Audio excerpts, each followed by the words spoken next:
तर यानंतर गायक महेश काळे सध्या आपल्या सोबत आहेत. महेशजी, अत्यंत दुःखद अशी बातमी येते, आशा भोसले यांचं निधन झालंय.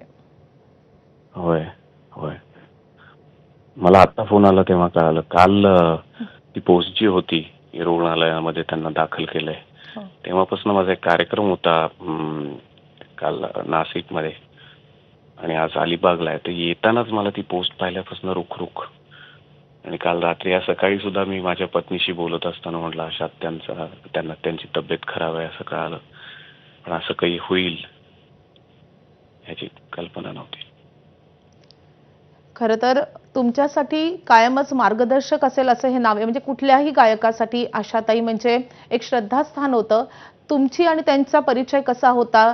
तुमची कधी शेवटची भेट झाली होती? तुमच्या काही आठवणी? माझ्या गुरुजींच्या भगिनी आहेत त्या, अभिषेकी बुवांच्या. त्यामुळे राखी बांधायला त्यांना 90च्या दशकामध्ये घरी यायच्या, तेव्हा माझी त्यांच्याशी पहिल्यांदा भेट झाली.